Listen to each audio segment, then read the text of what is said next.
and the modern Sonic family. From the crown of bedrock, they're a page right out of history. Let's ride with the family down the street through the Yabba Dabba Doo, and welcome to the Comment Slate. I'm your host, Jamrock Payne, and with me, as always, is my co-host, Amanda Granite Comey. How you doing, Amanda Granite? I am Yabba Dabba Doo-erific. Today we are reading the Flintstones, where we're talking about the Flintstones. I'm sorry. Well, we read the Flintstones before today, and now we're ready to talk about the Flintstones. Yes, that's it. Thank you, Amanda Granite. Okay, so we're gonna drop that bit for right now, cause well, none of our names lends well to Flintstone type names. It's funny, until you asked me to come up with a Flintstone name, it hadn't occurred to me that the names are a crucial part of this whole world building thing, and that it is not trivial to come up with good, like, Stone Age puns. Right. And there's so many Stone Age puns, especially in this book. Yes. So, +1 for, I don't know, +1 to the writer and the editors and the creative teams for brainstorming all of those names. Right. Okay, so before we get to our book, I think we should talk. There's a real piece of big news that came out in the last few days, and well, it's been taking the internet by storm. There's all anything anybody could talk about. No, it's not the burning of the Amazon rainforest, which everybody should be talking about. It's about something far more important. Apparently, Spider-Man is leaving the MCU. Amanda, how do you feel about this turn of developments? I feel like I finally can relate to my friends whose parents got divorced. Like mommy and daddy couldn't agree on who was going to pay for Spider-Man, and now nobody can have Spider-Man. And I'm like, look, can't you just do it for the kids? I mean, seriously, like it's one of them things that nobody wants. Like, it's weird, right? If this would happen back in the day, there was no social media, so they could always bury their head in the sands and pretend like people are not mad. But in this day and age, you can't do that. Yeah. Like, you know, it is very clear people are upset. People who don't even follow like this stuff even closely are upset that Spider-Man won't be in the MCU anymore. So apparently, just to take it back a bit, apparently Disney wanted a new deal. Sony didn't like the new deal Disney came with. So they said, "Fuck yeah, I'm going home." It's just funny because it seems to me that this is like one of the consequences of Disney consolidating IP. Right. Is that like at some point, like it almost feels like because Disney has become such a monopoly, they're more like a public company, and that they have like a duty, like a utility to produce movies for everyone to enjoy, and like they shouldn't be like allowed to do this at some level. Well, like, who fault do you think it is? Is it Sony's for walking away, or is it for Disney asking for more money? Me personally, I don't give a damn regardless. I just want my Spider-Man. But I can't see it not being Disney's fault, just because the relationship between them is not equal. Okay.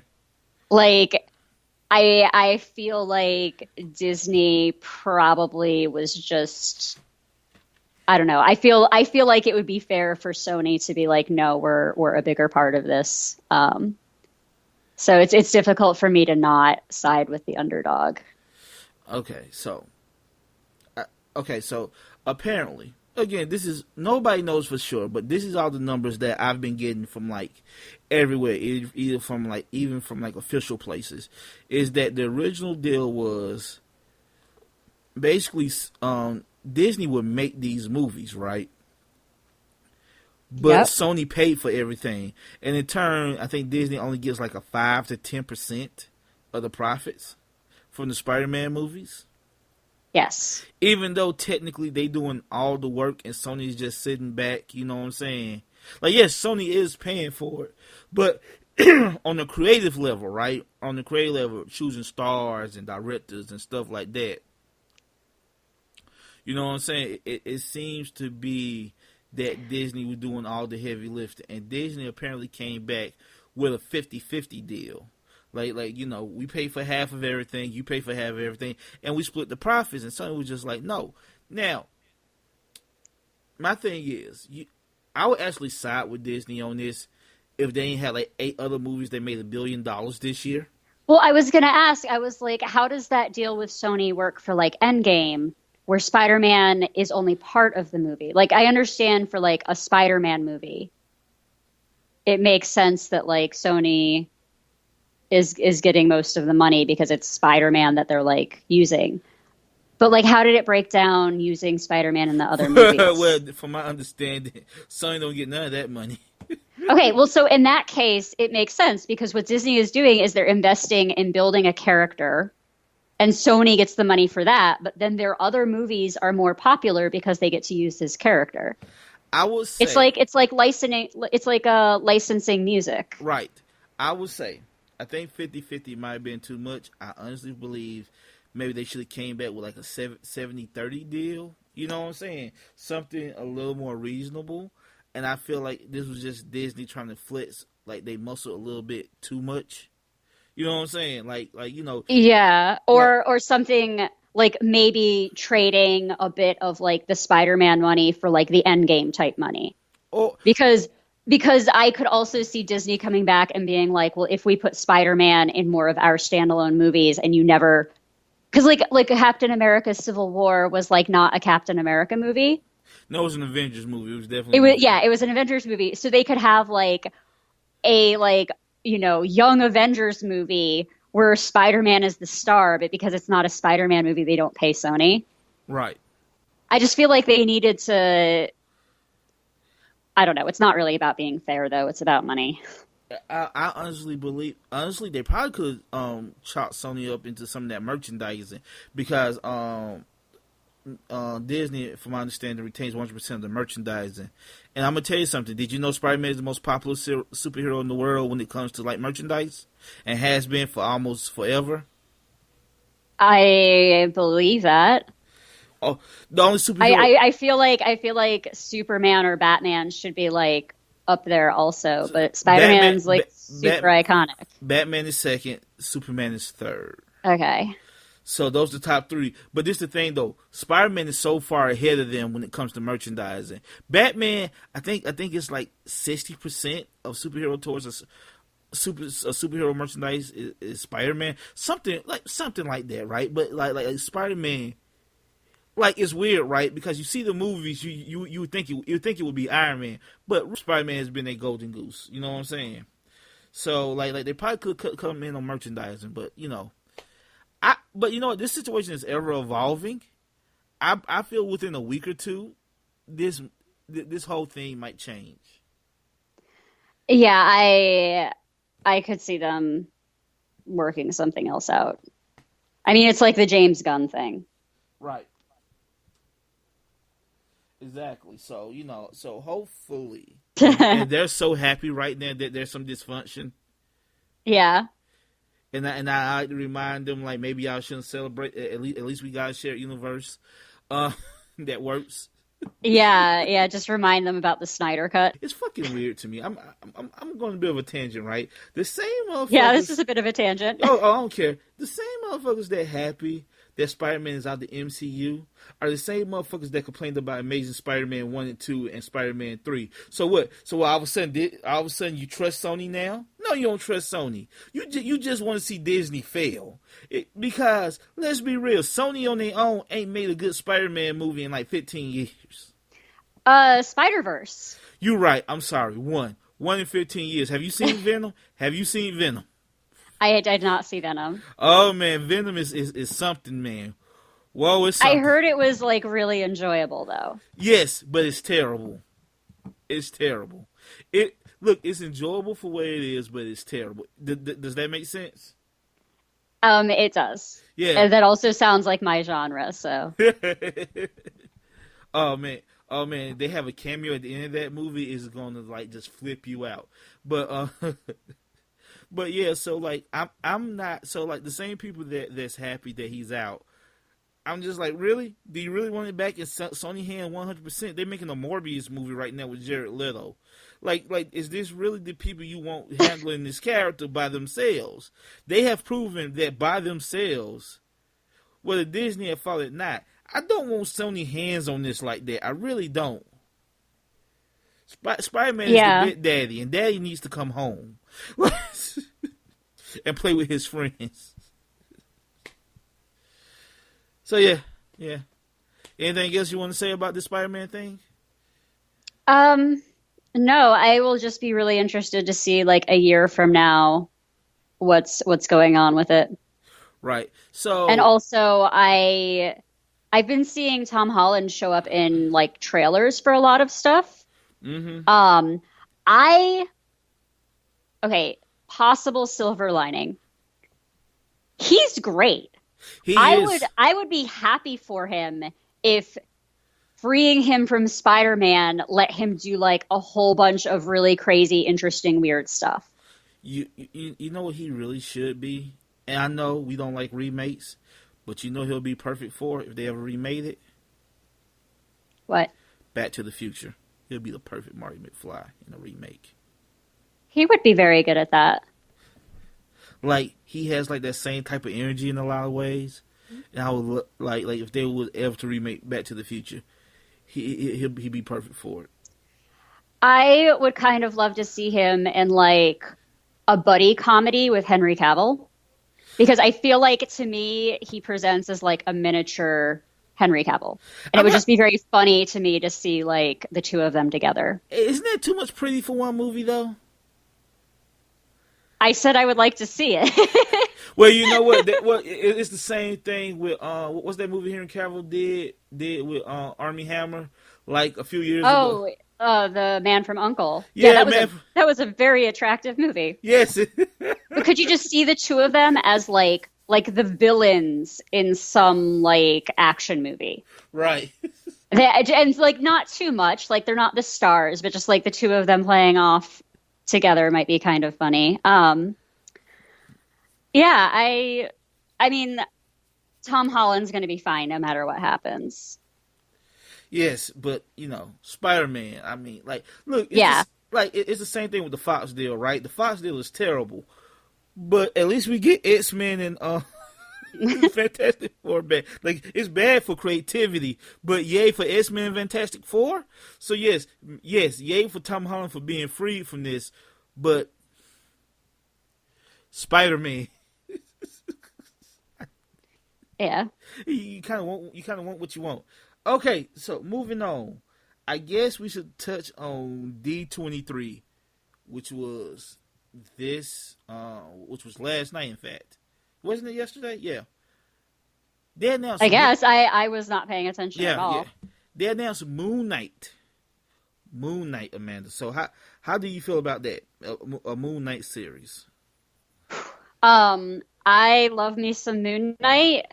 I don't know how a series is going to work out. Because the part that I like about Moon Knight is when it's a little bit scary crazy, not fun crazy. Right. It's sort of the way that I describe Moon Knight to other people is I'm like, okay, imagine Batman. Now imagine like the reality of what it would be like if a normal person tried to do that.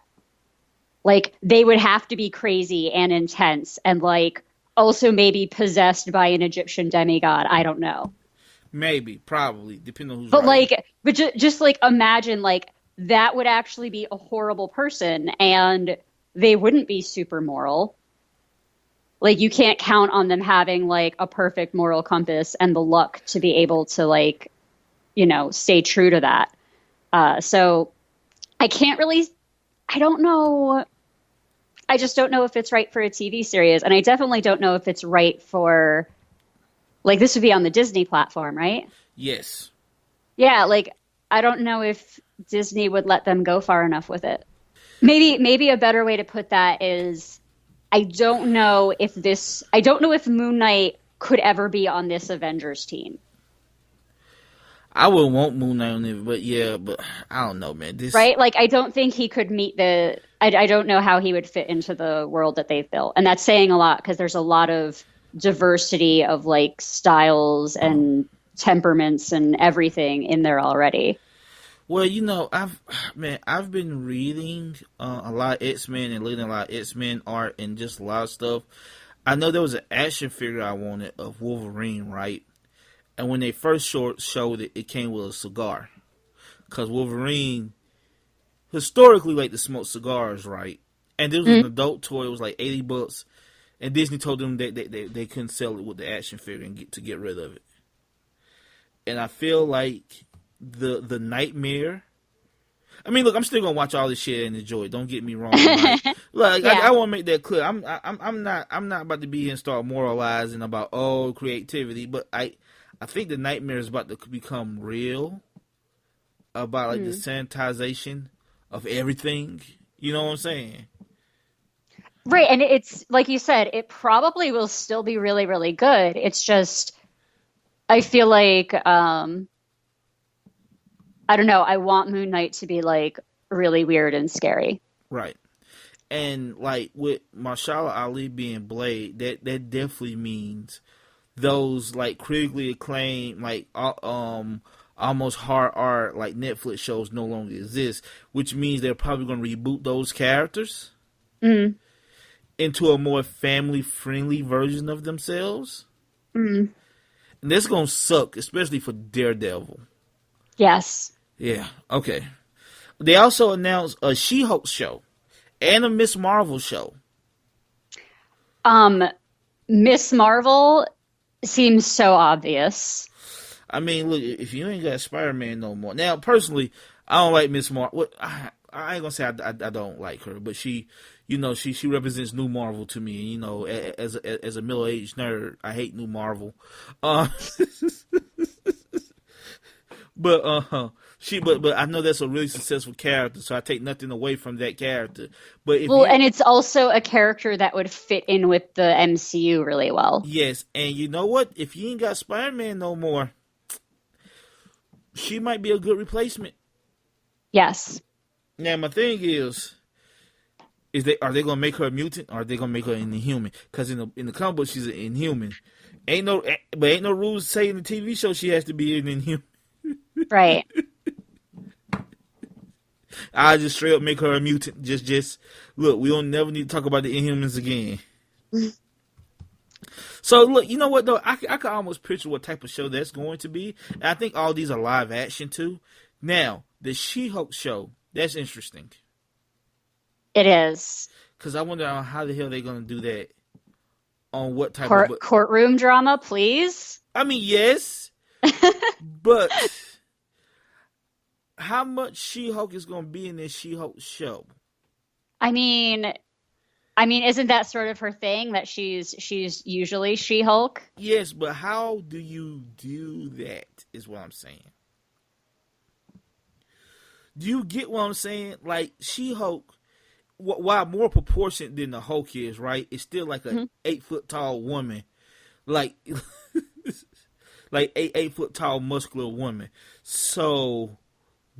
how exactly? Like, I'm interested to see how much money Disney's gonna pump into this. But since Disney got all the money, maybe this won't be a problem. Yeah. No, I mean, you're right. That is an interesting, like, logistical problem is how they would do it. Because I'm be honest with you, I don't really want to see like I don't really want to see like, what's her name? Jennifer? Just Jennifer? Like, I just want She-Hulk all the time, solving cases and sleeping with dudes. Like, can you even do that if this is gonna be on the Disney Channel? You know what I'm saying? like she's known for sleeping with people. So like, can you even do that? Do like, that version of that character? I just don't know. We'll find out. Now that's pretty much it for the comic book news. But I do just want to bring up the fact that they released the Mandalorian trailer for Star Wars. Did you see this, Amanda? Nope. It looks amazing. I mean, people say that a lot. Oh, this looks amazing. They got, and I'm gonna tell you the part where I lost my shit. They had IG-88 killing stormtroopers. Ooh. See, exactly. And you know what? This is to my asshole of a son. I kid. I love you, Jonah. He laughed at me for collecting bounty hunters. The bounty hunters in Empire Strikes Back. Yeah. He was like, "Are they in the movie?" Like, yeah. Don't you remember in the movie? Like, no. So I showed him the scene they in the movie. They literally in the movie 15 seconds. He looked at me like, "That's it.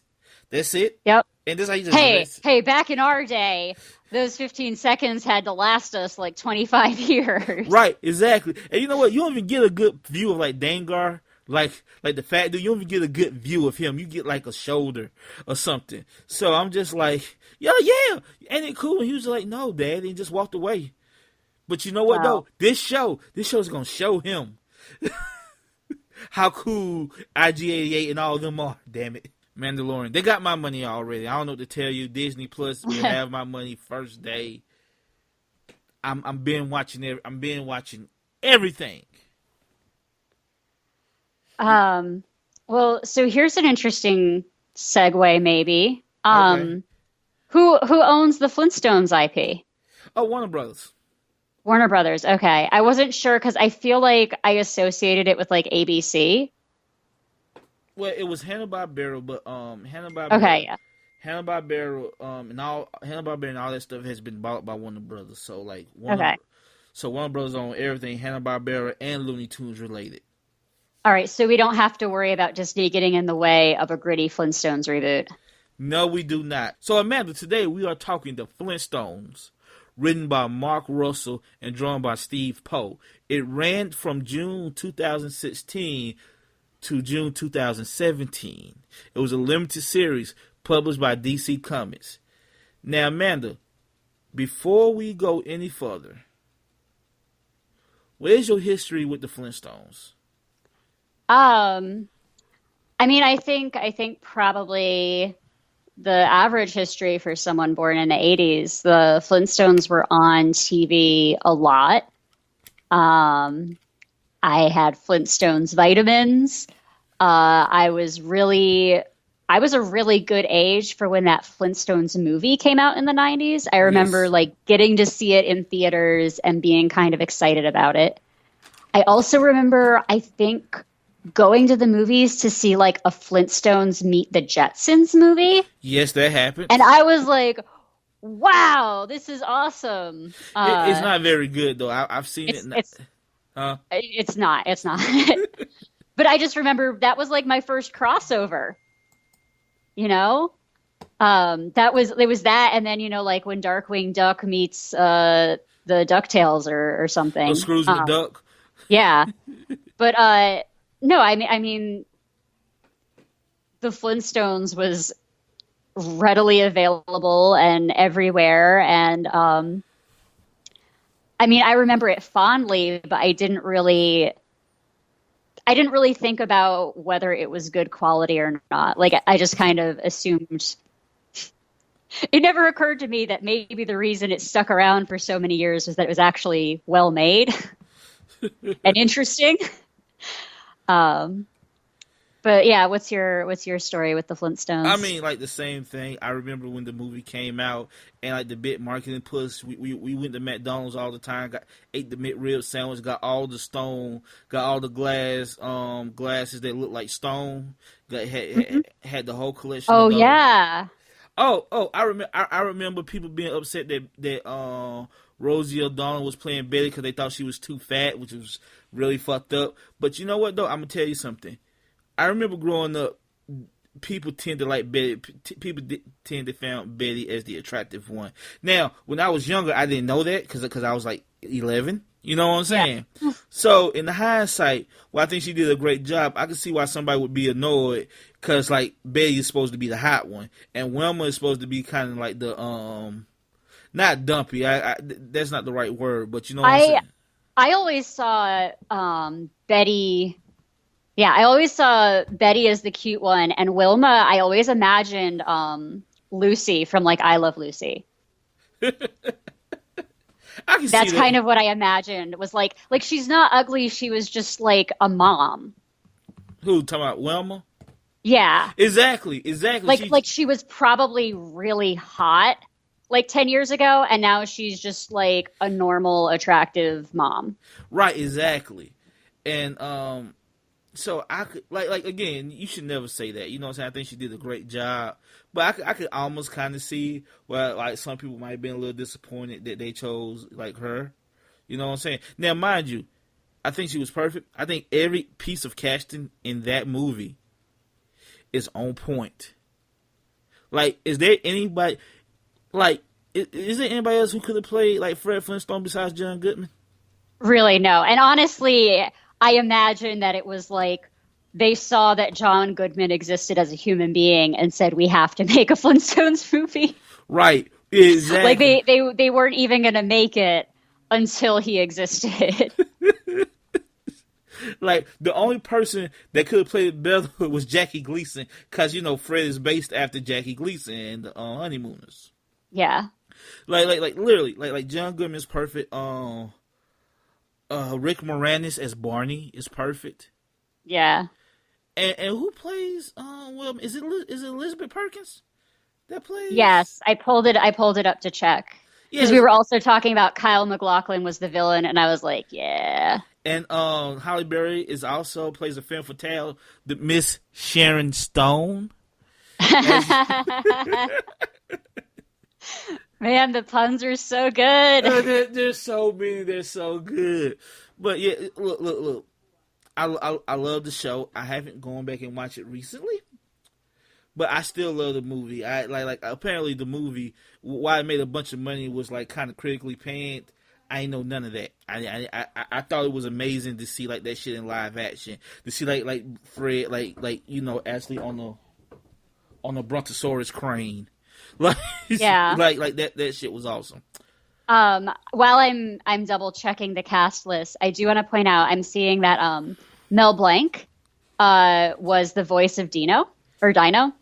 Dino. How do you say it? Dino? Yes, Dino. Okay.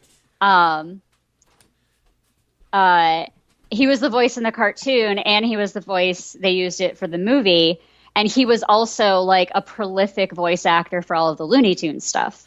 Yeah, I mean, no. Mel Blanc is the voice actor, not a voice actor, but the voice actor. I was even going to get into all of that. That's a whole nother podcast to talk about Mel Blanc. Mel Blanc is like a personal hero, like of mine. Well, he had a small part in making the Flintstones perfect. Well, you want to hear something funny though? In my opinion. I don't know. I like to say, never mind. He did the right Barney voice. There was a person that did the Barney voice before Mel Blanc that was terrible, but Mel Blanc is actually the Barney voice that we know. Okay. Hey Fred, like that's Mel Blanc. I believe it. Yep, because he does everything. So yes, So let's talk about this comment now, Amanda. Before we start, I got one question to ask you. From the scale 1 to 10, 1 being Mitch McConnell, and 10 being Alexandria Ocasio-Cortez, how woke is this book?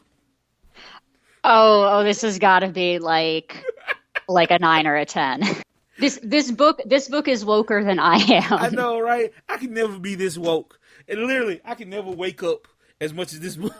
Like when I wake up, it's woke along like 10 different axes at the same time. Right. Then it kind of throws his wokeness out the window, like towards the. It's like this book will put you in an existential crisis. Yeah, I mean, it's so funny. We've had books like this before where people say this is really good. And you still can't be prepared for how good it actually is.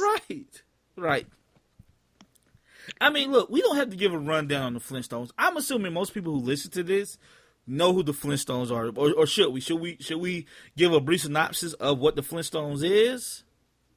Well, I think what we should do is we should describe how the comic is different from the cartoon, because that's what makes it so interesting, because all the elements from the cartoon survive, but they're done in a different way that makes you kind of revise your entire understanding of what Bedrock was. But you know what though? I had some of those thoughts when I was a kid too about Flintstones, especially the animal thing. Like the animal thing, yeah. Like you know, they brought that to a forefront. But I believe that anybody who ever watched that show long enough had those thoughts about what type of lives do these animals live. Okay, yeah. So like that, just to start with, the most obvious one is the animals in the cartoon can sometimes talk, and they're totally alive, living animals that are used as appliances. And sometimes the Flintstones just like go out and buy a new one and throw the old one in the garbage. And you got to sit there and go like, really? Like you're going to throw your talking animal toaster just in the garbage, and it's going to go, oh, well, and like you get like a womp womp or something, right? Right. I was like, that's nightmare fuel. And then to layer onto that, the sort of like, okay, so some animals are appliances, but then they still have pets. So, like, how does the toaster feel about them also keeping a dinosaur as a pet, and that dinosaur doesn't have to do any work and doesn't get thrown in the garbage? Right. Well, we know how the toaster feels because you see what they did to Dino. Yes. Yes. Yes. In the comic, the appliance animals are very upset with the presence of Dino, and they're like, I almost want to feel like it's sort of like a scab thing. Like they're like, he's like a traitor, right, to animals and dinosaurs because he's like okay with being a pet and he isn't like fighting for appliance rights. And you want to hear the funny thing too? In the book, Dino seemed like he a really cool dude because every time they tell him to go fuck off, he all like, "What's up, guys?" Like he just wants to be a part of the group, and they just like, "Fuck off, Dino." Yeah. It's almost like Dino's the pet because he's too stupid to be an appliance. Right. And actually, isn't that how Fred got him? Was he went to like return some stuff to the store, and they were like, you can only get store credit, and he's like, well, fine, I'll take like the broken lawnmower and just have it be my pet. Right. So I think that like that's like a really clear example of, it's like you saw this in the cartoon and they just the creative team just said, okay, well, let's just like push this to its actual the full fleshed out realization, because that can be an interesting story just right there. And let's stay on this animal thing. You talked about nightmare fuel, right? Yeah. Mark Russell doesn't just skim it; he pushes all the way into the nightmare fuel. Yeah. Like when they go rescue Bowling Ball, and they Bowling Ball gets thrown away, and they go to like the animal torture recycling facility to go save him. And they turn on the light, and it's just all these dead, gutted animals. Like it's straight up pure nightmare fuel. It's a horror movie at that point in a lot of ways. Yeah, yeah. And then, and of course, it was the vacuum cleaner that went to save the bowling ball.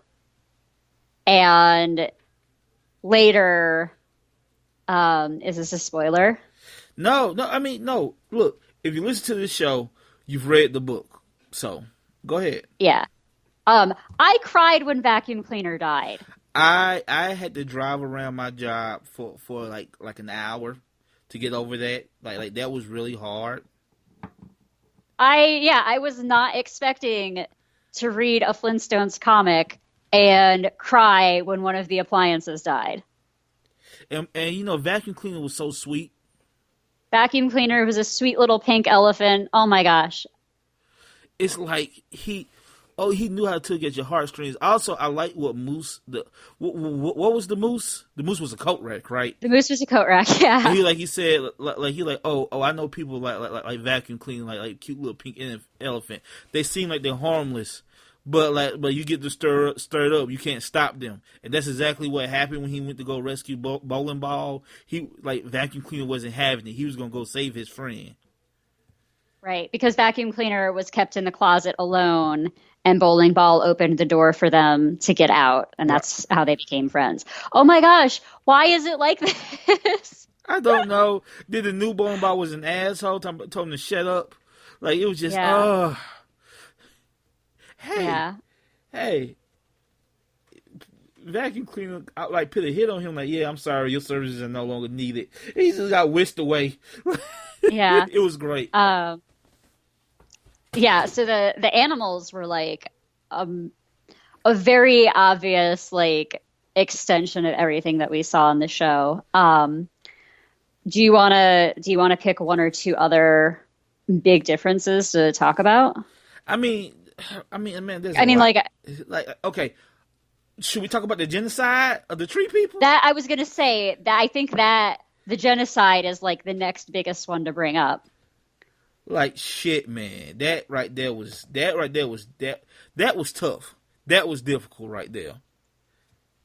Yeah. So the background there is that Russell decided that in this world, humans got the land where the quarry and bedrock was built by taking it from the locals forcefully using their technology, using their civilization, and that Fred and Barney are war veterans from this genocide that humans committed to get the granite. Like what the fuck?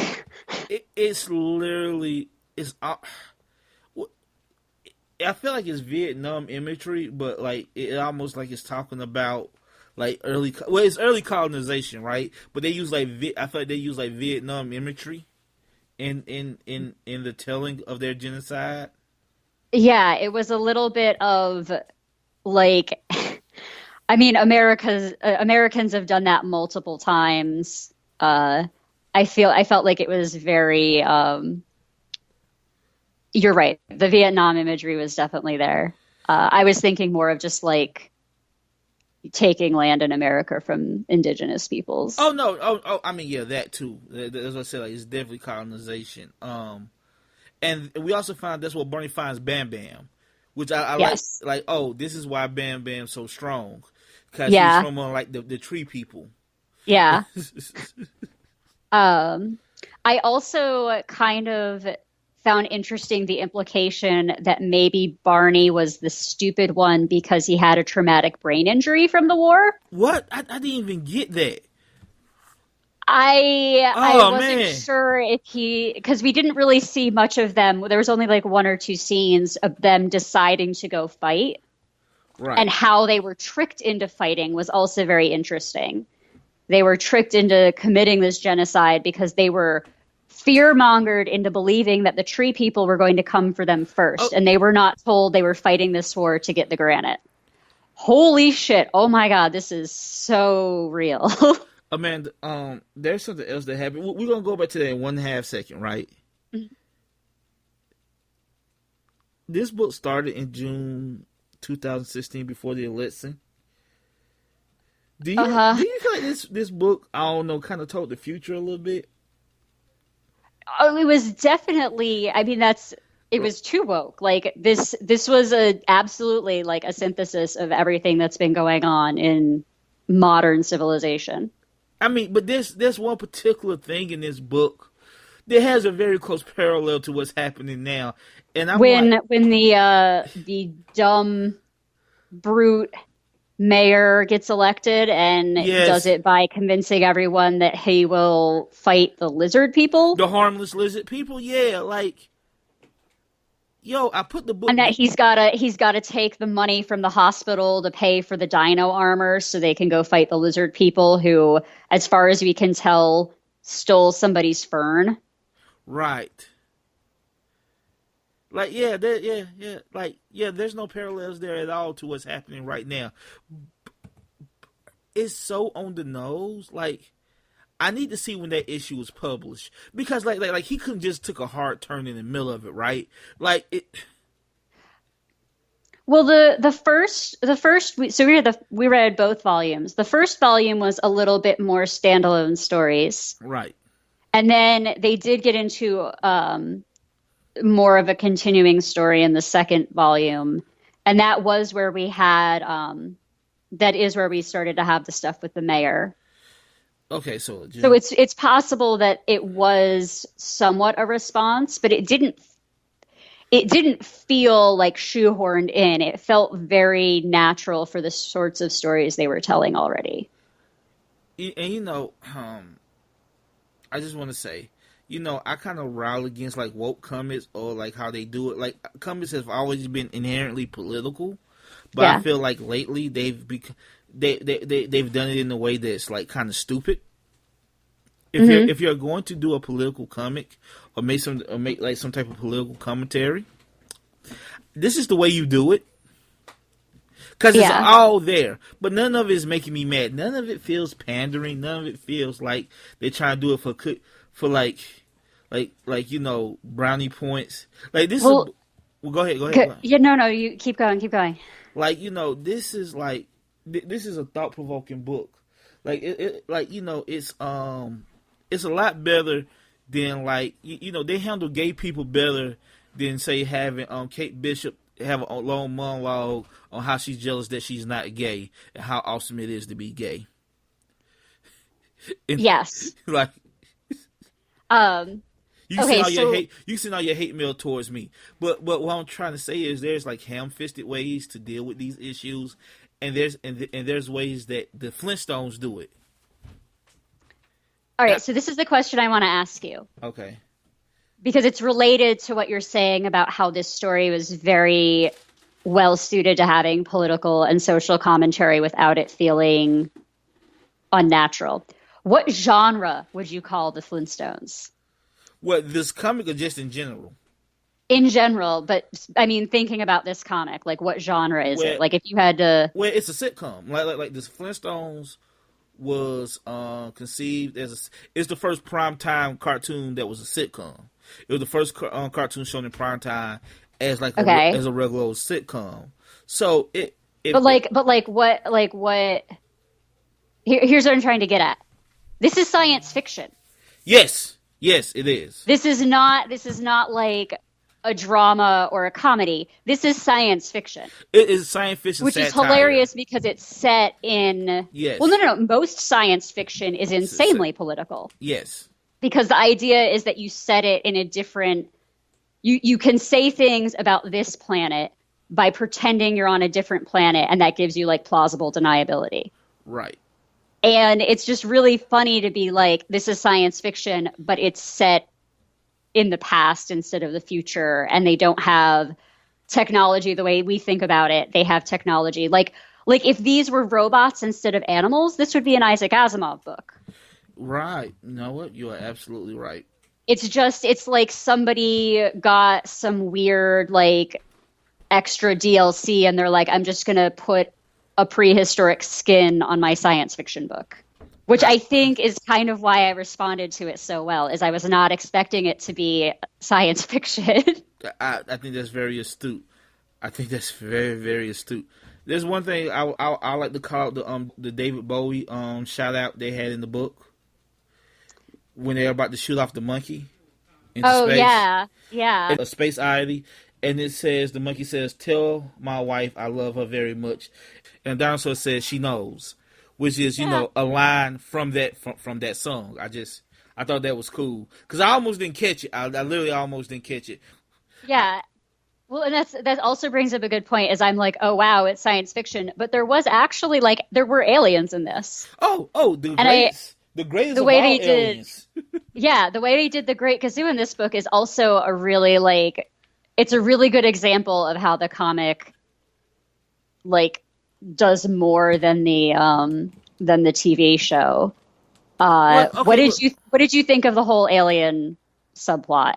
I mean, look, it definitely fits into that prehistoric alien theories that crackpots have. So I think that's funny, but the idea that aliens don't come visit us because they visited us in the past, I loved everything. Look, you had to work the Great Gazoo in here somehow, right? You couldn't. That was literally my only wish for the book, was that I would get Gazoo. You got Gazoo. Now, he didn't call nobody a dum dum, but he is here. He is here, and he is green. So, like, that's something. Yes. So, but as far as the aliens go, I think I just, they just started killing them. Like, they just started killing the humans. Like, it got dark so quick. Like, yeah. It wasn't even funny. Like, they just started murdering humans on spring break. Yeah, I did find it kind of interesting because I loved how they worked the Great Gazoo into the story. But that's the part that I've been like, I think like the 1-to-1 is not quite as clear, like what this is trying to say about like modern civilization. Right. I kind of interpreted them sort of as like bad cops, good cops. What do you mean? I don't know, like just sort of this idea that like the aliens land on Earth and they show up and everyone's like, oh hey, like, are you gonna give us stuff? Do we worship you? And they're like, no, we don't care, actually. Right. And then the kids show up and they misbehave and they start randomly killing humans because they think it's hilarious. And then they send back the Great Gazoo to be, essentially, he says he's like the game warden. Right, because they're nothing but filthy, stinking animals. Right. And just sort of this idea that like aliens showed up and they had nothing to do with our planet, and now they're like kind of managing it, sort of, and like trying to take care of it, but also trying to leave it alone. And I mean, it's also maybe like another type of colonization metaphor, but from the opposite point of view. Right. To just sort of show that like the humans didn't interpret this the same way. Like they didn't say, oh, this is what we did to the tree people. Right. They were like too stupid to see that. I don't know. There's a lot. There's something there, but I'm not really sure where it finishes for me. So Amanda, let me ask you a question. How nihilistic are you? I'm going somewhere with this. How cold and calculating you are about human nature, and like how nihilistic is your view on our future? On a scale of Mitch McConnell to AOC, I'm probably like a 4 in my nihilism. Okay, so I'm gonna tell you the part of this book that spoke to me. Right. Okay. Is when the Gazoo is writing about humans. Mm-hmm. Yes. And like the shit he was saying. Mm-hmm. I felt that, and like I don't know if I should have, about how like humans should never be like the top of the food chain, and how since they have nothing to do, they fill their life with junk. Like it's just all of that like spoke to me, and it's just like, fuck man, that's deep. Like that's some shit. That's some shit I've been thinking about since I was like you know, like young, about like human nature and what does it mean, you know what I'm saying, for us to like, you know, kind of like push down our urges, like not urges, but like like millions of years of instincts. Yeah. It rings true, right? It rings true in a way that scares me, right? Cause like, go ahead. I was gonna say a lot of like arguments that are from like pseudo evolutionary arguments are always like really compelling. That's something that like people like to believe. Like that's the whole like paleo diet thing. But I think that this rang true in a way that was more than that. Like I think there was some really good insight into like people wanting purpose in their life. And if you're, once you're comfortable and alive and you're not going to starve to death, oh no, now you have to figure out what the purpose is on your own. Well, no, yeah. That's what I was trying to say. You just, yeah. That's what I'm trying to say, right? You know what I'm saying? If you take away the need for survival, right? Mm-hmm. Like, half of the stuff we fight about in this country, nobody would care about if we had to fight for our food, right? Nobody would care about racism if we had to fight about. We all had to fend for ourselves and fight for your food. You know what I'm saying? Yeah. Like it's almost saying like these societal ills comes from the fact that maybe we're too successful as a race. Yeah. And it's just, oh man, it's just like a scary thing to like think about. Yeah, I didn't mean to bring down the room. I didn't mean to. Well, I mean, to finish out the Gazoo storyline, he does, as like the guardian of Earth, he has to take like the HSA, the neighborhood homeowners association, over to like Earth to decide if it should be destroyed or not. Right. And they're going to scan one Earthling to determine if we're allowed to live. And what they're looking for is that we're friendly, easy to manipulate, and not too smart. Mm-hmm. And so he picks Tino instead of a human. So they scan the dinosaur dog instead of a human, and we get to keep our planet. Because we are warmongering animals that one day will spread like locusts across the universe and take over everything.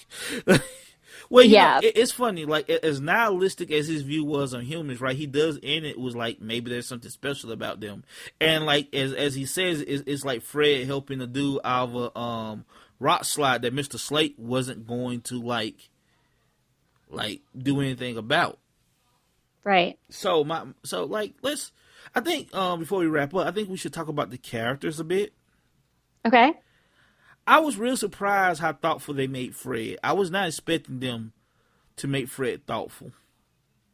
Yeah, they did a really great job of fleshing him out. Like Fred was almost born in the wrong time in a lot of ways, right? You know what I'm saying? Like he's the first one to realize what they did was wrong as far as the genocide. He's the one that's always making the good points. And I wasn't expecting that from Fred. I really expected this to be a series where everybody from the Flintstones was stupid. But that's not really the case. Right. I love Bam Bam and Pebbles, especially Bam Bam. Bam Bam is the type of friend you want. He's always happy, and he's always sticking up for people. Yeah. You know what I'm saying? He's stronger than everybody. He knows it. He doesn't have to flaunt it. Anytime the bully comes around, whose name I can't think of right now, he just tosses him over the building. Yep. Like, you want somebody like that. He's inquisitive. Like they both are. You know what I'm saying? So like I find them to be really cool. I love Wilma and her art, her cave art. She had a whole commentary on contemporary art sub-storyline too. Right. And I'm going to tell you something though. I thought it was stupid at first, but once she explained it, that shit was kind of dope, right? You know what I'm saying? Yeah. Like, you know what I'm saying? You put your hand, I put your hand here. Yeah, there's no pictures. So this kind of like the family portrait is like our hand. Like, you know what? That kind of, makes sense. Yep. My only complaint about this book is I don't think they use Barney and Betty enough. Yeah, I think they, I think especially Betty, they could have,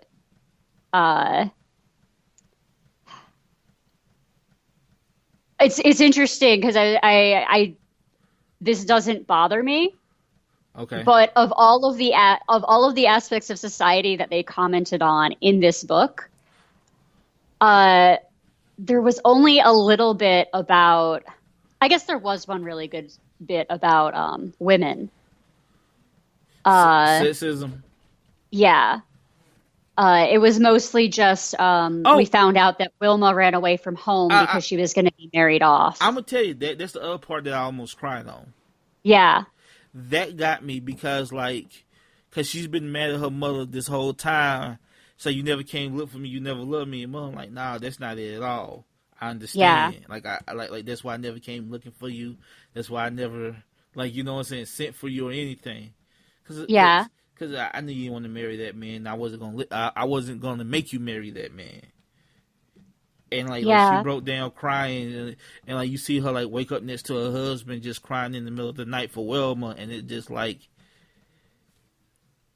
it does something to you. You know what I'm saying? It really does. It just shows you how hard women had it, even in the Stone Age. Yeah. No, and I mean, given there were only 2 volumes, I feel like maybe that was the right amount. I was just kind of hoping that if there had been like a Barney Betty like standalone issue, just subplot one or issue, just one, I feel like that would have been like a really good contrast, and it would have been maybe a chance to show like a different kind of Stone Age woman. Right. So should we talk about the hipsters that move into Fred's neighborhood? Yeah, the start gentrifying Bedrock. Oh man, that was great right there. That was and they had all the weird mustaches and stuff. Yeah. And like they immediately come in and tell Fred what he can do with his yard, even though he's been there way longer than they have. Yeah. Well, and it's great because they show up and they're like, "Oh, we love how like charming and authentic this neighborhood is," and then Barney gives him this statue, and he's like, "Okay, I guess I got to put this statue up," and they're like, "Oh no, this is too charming and authentic. You have to take it down." You know, it's kind of what's happening to like Brooklyn right now. You know what I'm saying? Like Brooklyn, right? Used to be like this epic center of like black culture. And now it's just a bunch of like we came here for the culture, but only at a volume of like 7. Yeah, then more like 5. Like then there's just a bunch of like rich white women, like in their mid-20s with. Yeah. Yeah, God, man, this book got you thinking, huh? So it does. It's so much fun. Like I can't wait. I can't wait to talk about this one with more people. So, what do you think about the sex cave bits and the monogamy? That was a hilarious little twist. And again, also because what I was just pointing out about evolutionarily based. Wow. Arguments based on evolution, even in like a pretend way, can be very convincing. But like why don't you just go live in a sex cave like nature intended? It's just like, you know what? You're right. Like, just because that's how we did it a long time ago doesn't mean it makes sense right now. But I'm gonna ask you something though. Doesn't the question like are we even doing it right now? Like, is it? Yeah. Like, no. I mean, it was great. It was also just like that was a panel that you could send to somebody else and be like, hey, maybe you should read this comic book. Because I'm thinking, maybe, sex caves are wrong. But really, do we really are know? They? Yeah, exactly. Like, do we even know marriages are any better? Yeah. And it was the old folks telling them the sex cave, so I can only imagine. Yeah. Like, old folks sex caves. You young people settling down so that you won't be lonely when you're older. But yeah, I do like the 2 gay dudes. What he call them, non-breeders. Yeah, non-breeders. And Fred was like, "Shit, like when the man died, like they was there to help. Like I wouldn't dare judge them. They can get married." Then the dude like, I should listen to you, but I'm probably not. I mean, there's so many things we could touch on, like the ever developing religion. Think Gerald. Yeah. First it was Morp the bird or something, right. And then it was. And I love when they do the flashbacks. They're still like praise Morp instead of praise Gerald. Yeah, but like, and just how quickly it comes. You know what I'm saying? Like Gerald's the new guy. Okay, I guess. Like it's. Yeah. And it's really our God too. It's our God, just with a different name instead of just God. It's Gerald. Yep. And Pebbles is real skeptical. Like, okay, if God made man out of mud, where did the woman come from? Oh, from his spare rib. He like, she was like, I feel like she's like, I feel like you just made that up. She reminds me of you, Amanda. That's like that's little Amanda right there. Like, no, I don't think that's how it happened. I also the Pebbles and Bam Bam subplot had a Carl Sagan parody character as the scientist. Yes, it did. And while it was critical of religion, it was also a little bit critical of science. Right? They're like, how do you know any of this? Right? You're like, I don't know. Yeah, but that's what I'm saying about the woke nature of it, right? Because like it seems like you're taking all like these things that we find apprehensible to task, you know, in its own funhouse mirror way. But then it takes the things that we do agree with, and that's the task too, a little bit, you know. It's almost like, okay, reading this was like the best episode of South Park. Right. South Park at its peak did this. Where it just make all sides feel terrible? Yeah, no, I mean... no, I know what you're saying, yes.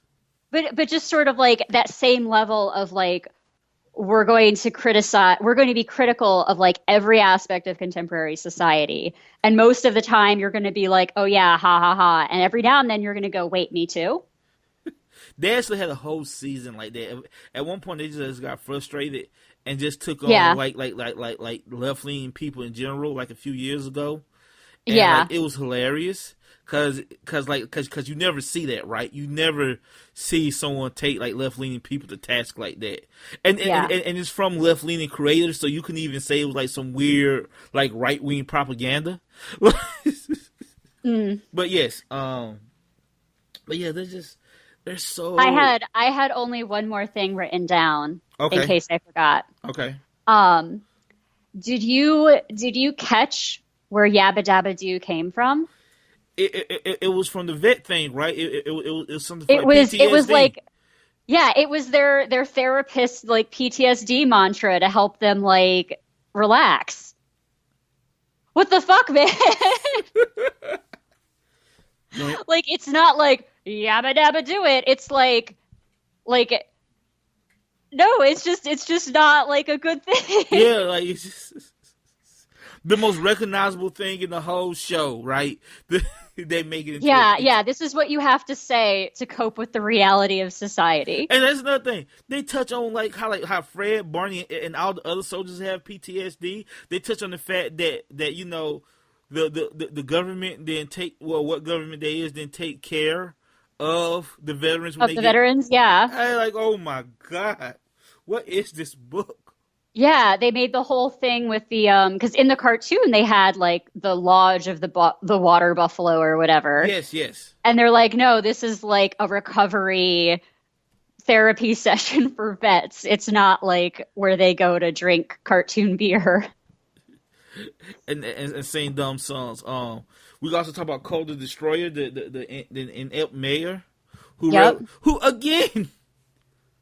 really lives in a fantasy world than reality.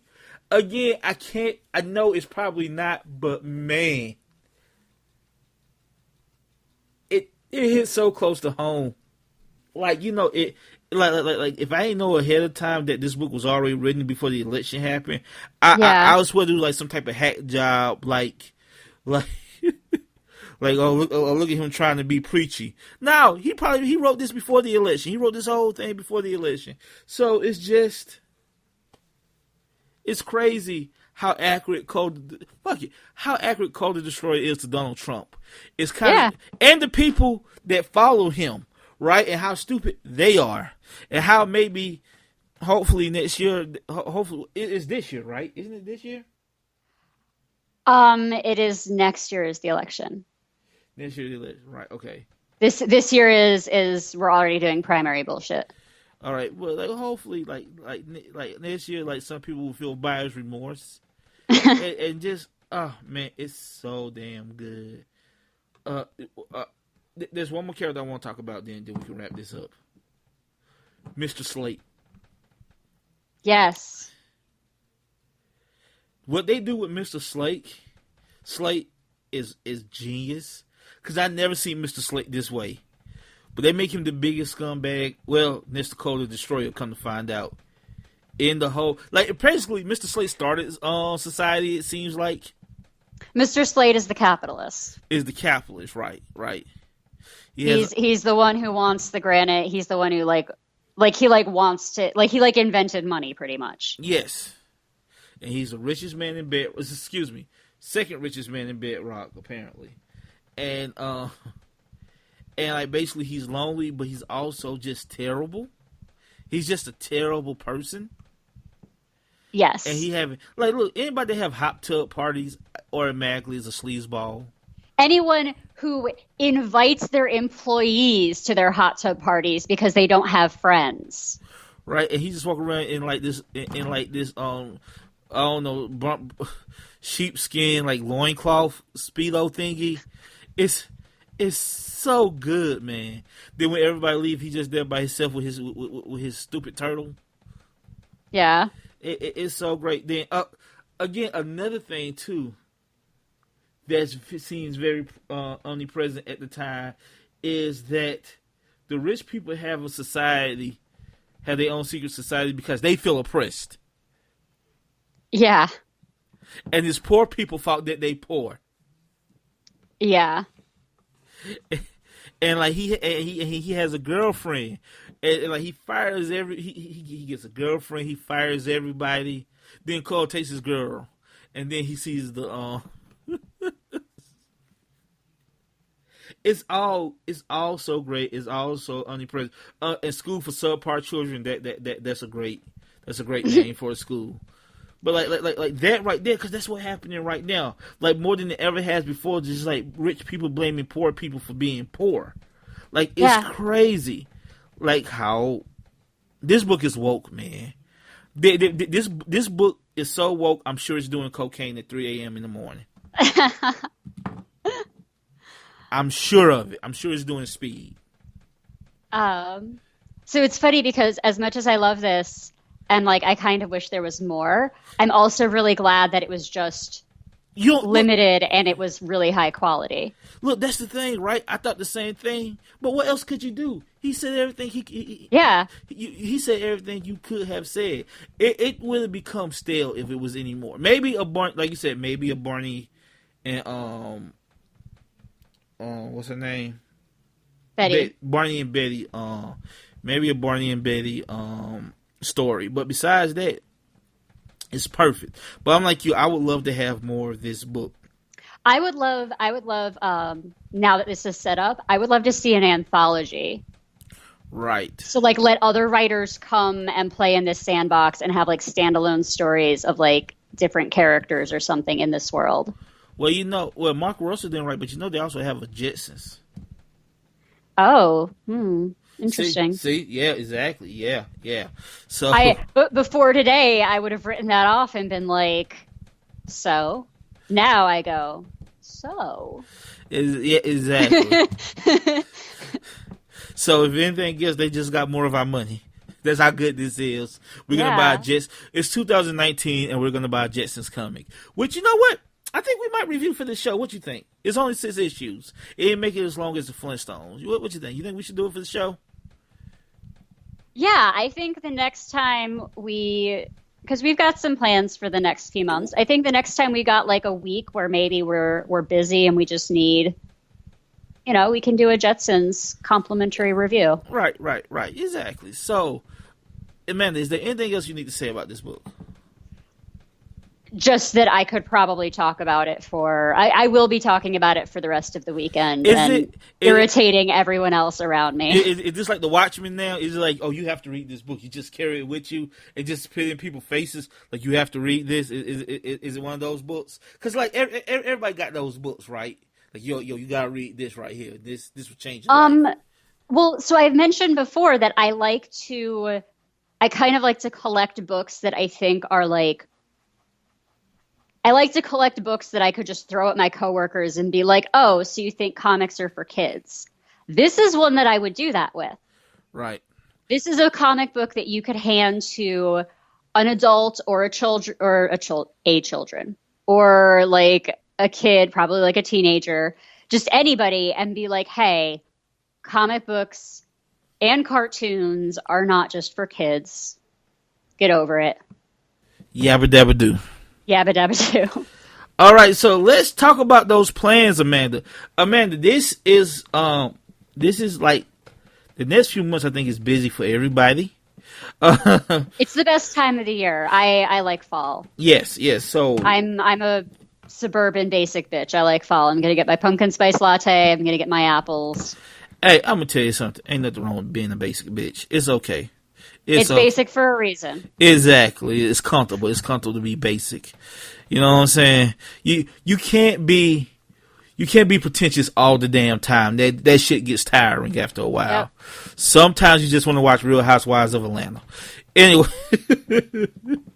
so write this down, listeners. This is what we're doing for the next 2 months. Maybe 3. Maybe 3. Definitely next 2.5. I will say. Yeah. We are next month. We are reading for both shows next month. We are reading Planetary by Warren Ellis, correct? Yeah. There's 4 volumes. We're reading 2 volumes for each show. So write that down. Volume 1 and 2, and volume 3 and 4 for. Hold on, let me pull up a calendar. If you. So for the 9th, we'll read volume 1 and 2 of Planetary. Thank you. And on the 23rd, we'll read volume 3 and 4. Then we'll roll into October. For October is Batman month, and for Batman month, we are reading on the 7th. We will be reviewing The Killing Joke, and hopefully the Joker movie if Amanda can get her shit together. Yes, I will start. No pressure. I've got plenty of notice right now. I will start. No pressure. No pressure. Yeah, so we'll be reviewing The Killing Joke, which is going to be a real interesting thing because I would love to see. I love to hear, as a woman, I would love to hear Amanda's thoughts on that. So that will be in October. And on the 21st, we are reading my favorite Batman story of all time, and it's appropriate for October. We are reading The Long Halloween. I got it. I'm writing it down. Okay. Do you want me to do? I could do writing sound effects so you know I'm doing it. No. Actually, I'm not done. On the 4th, that's right. We're not stopping. We are going to review the Dark Phoenix story for Marvel. From Marvel, I said from Marvel on the 4th of November. And that we're actually splitting into 2 shows. We're doing a show just on that story. Then on the 11th or the 25th, probably the 11th of November, we're gonna talk about all the adaptations of the Dark Phoenix saga. I'm really looking forward to that because it means that I'm gonna get to watch the cartoon again. You just any excuse to watch cartoons, huh, Amanda? Pretty much. I understand. So, Amanda, if they want to reach us, where can they? We are on Twitter as Comic Book Club 52. They can also email us, comicbookclub52@gmail.com. And we're on Facebook as the Comic Book Club. There's probably a couple of them, I'm sure they're all cool. Check them out. Check us out most. Right. And then I've gotten recommendations for books from people personally finding me on Twitter. I'm her mission cat. I met Jamil Payne, but I don't post nothing really. I just kind of lurk and be mad at the internet. That's what I do. Yep. Well, we all do that a little bit these days. It's safer that way. So yeah, that's what we got planned for the next month. So join us in 2 weeks when we will be talking Planetary Volume 1 and 2. I am Jamil Payne. I am Amanda Granite Comey. And Yabba Dabba Doo! Oh, but that's so sad now. Bye, guys. We out.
Thanks, everybody. And remember, don't drink and paddle.